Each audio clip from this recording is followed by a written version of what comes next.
Hi friends, నేను మీ నస్రుద్దీన్. ఆహాలో streaming అవుతున్న అవెల్ 1 గంట 55 నిమిషాల రన్ టైమ్‌తో ఈ సినిమాని చిత్రీకరించారు. మరి ఎందుకు చిత్రీకరించారో, ఎలా చిత్రీకరించాడో, ఎవడి కోసం చిత్రీకరించాడో మనకైతే తెలీదు గానీ, ఈ దరిద్రాన్ని ఆహా ప్లాట్‌ఫామ్‌లో రిలీజ్ చేసి మన నెత్తిన బెట్టాడు డైరెక్టరు. దీన్ని ఎందుకు థియేటర్‌లో రిలీజ్ చేయలేదో ఈ సినిమా చూస్తే గానీ మనందరికి అర్థం గాదు. ప్యూర్ చెప్తున్నాను, ఫ్యామిలీతో అయితే అస్సలు చూడకూడదు. ఫ్యామిలీ ఆడియన్స్ అయితే చానా కష్టము. సో, ఈ సినిమా చూడాలి అనుకుంటే స్మోకింగ్, డ్రగ్స్ ఇటువంటి హ్యాబిట్స్, ఎఫ్ఐఆర్‌లు లాంటివి ఉన్నవాళ్ళు మాత్రమే చూడొచ్చేమో బహుశా అనే విధంగా చిత్రీకరించాడు డైరెక్టర్.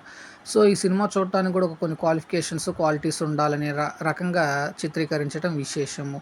సో, 'ఎవెల్' ఈ టైటిల్‌ని తిరగేస్తే 'లవ్' అనే పేరుతో వస్తుంది. దీనికి లవ్ కాదు, మదము, కామం, పిచ్చి అనే టైటిల్‌లో ఏదో ఒకటి పెట్టుంటే బాగుండేదేమో. సో, డైరెక్టర్ పిచ్చికి పరాకాష్ఠతోటి 'ఎవెల్' అనే పేరు పెట్టి మన మీదకు రుద్దాడు.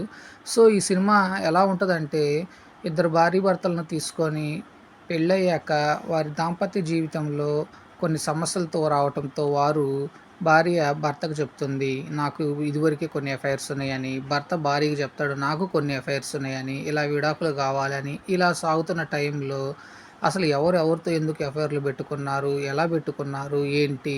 ప్యూర్‌లీ చెప్తున్నాను, నాన్ సింక్ ఐడియాలజీ తోటి, నాన్ సింక్ సన్నివేశాలతోటి, ప్యూర్ అడల్ట్ అండ్ వల్గారిటీ డైలాగులతో ప్యూర్‌గా చెప్తున్నాను. పిచ్చి పిచ్చిగా తీసి పడదొబ్బాడు డైరెక్టరు. సో, ఈ సినిమా చూస్తున్నంత సేపు ఏమొస్తుంది, ఏం పోతుందో కూడా అర్థం కాదు. ఇకపోతే హీరోయిన్ క్యారెక్టర్, హీరో క్యారెక్టర్‌లు చెప్పుకున్నట్లయితే ఎటువంటి పెర్ఫార్మెన్స్‌కి స్కోప్ లేకుండా కేవలం ఎక్స్‌పోజింగ్ అండ్ రొమాంటిక్ అండ్ కిస్సులు, సన్నివేశాలతోటి మాత్రమే నింపి పడదొబ్బాడు సినిమా మొత్తము.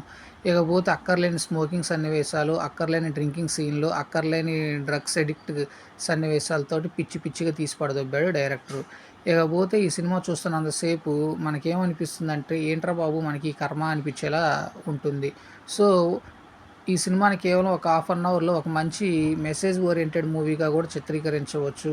ఇలాంటి ఒక వైఫ్ అండ్ హస్బెండ్ వాళ్ళ ఫ్లాష్ బ్యాక్‌లో ఉన్నవట్టి కొన్ని సంఘటనలను ప్రస్తుతంలో చెప్పుకోకూడదు. చెప్పుకుంటే ఏమవుతది అనే దాన్ని ఒక ఇన్ఫర్మేషన్ పాయింట్ ఆఫ్ వ్యూలోనో, ఒక మెసేజ్ పాయింట్ ఆఫ్ వ్యూలోనో చూపించినట్లయితే ఒక హాఫ్ అన్ అవర్‌లో చాలా చక్కగా బాగుండేది. అట్లానే స్మోక్‌కి, డ్రింక్స్‌కి అట్లానే డ్రగ్స్‌కి అడిక్ట్ అయితే ఎటువంటి పరిణామాలు ఫేస్ చేసుకుంటారు. అట్లనే ఇల్లీగల్ అఫైర్స్ అనేవి ఎంతవరకు దారితీస్తాయని వాటిని బేస్ చేసుకొని గూడా మొత్తం ఒక 45 మినిట్స్ రన్ టైమ్ తోటి ఒక మెసేజ్ ఓరియెంటెడ్ టైప్‌లో కూడా చిత్రీకరించవచ్చు. కానీ డైరెక్టరు సినిమా పాయింట్ ఆఫ్ వ్యూలో చూసి మొత్తం 1 గంట 55 నిమిషాల రన్ టైమ్ తోటి దాంట్లో కొంత అడల్ట్‌నెస్ అనేది purely exposing and adult content తోటి ఒక సినిమాగా చిత్రీకరించి జనాల మీదకి వదిలాడనమాట. సో, ఈ సినిమా చూస్తున్నంత సేపు మనకేమనిపిస్తుందంటే, కేవలం ఒక ఎక్స్‌పోజింగ్, ఒక రొమాంటిక్ సన్నివేశాల కోసమే ఈ సినిమా చూస్తున్నాము అని అనిపిస్తుంది. అట్లానే స్మోక్ చేయటం చాతరానోళ్ళకి ఎలా స్మోక్ చేయాలి, డ్రగ్స్ ఎలా తీసుకోవాలి, అట్లానే డ్రింకింగ్ ఎలా చేయాలి అనేది,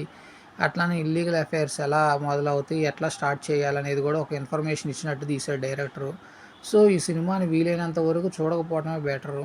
దీనికి నా పాయింట్ ఆఫ్ వ్యూలో అయితే 'లవ్' అనే టైటిల్ కన్నా, 'ఎలో' అనే టైటిల్ కన్నా 'కొవ్వో' లేతే 'కర్మో' అనే టైటిల్ పెట్టుకొనుంటే బాగుండేదేమో బహుశా. సో, ఫ్రెండ్స్, ఓటీటీ ప్లాట్‌ఫామ్ కాబట్టి వన్ టైమ్ కూడా చూడాల్సిన అవసరం అయితే ఏం లేదు. సో, ఫ్రెండ్స్, నేను ఇచ్చిన ఈ రివ్యూ మీకు నచ్చినట్లయితే నా ఛానల్ సబ్స్క్రైబ్ చేసుకోండి. నా ఛానల్ పేరు వచ్చేసి టీఎస్ఎం బ్లాగ్. Thank you. నేను మీ నస్రుద్దీన్.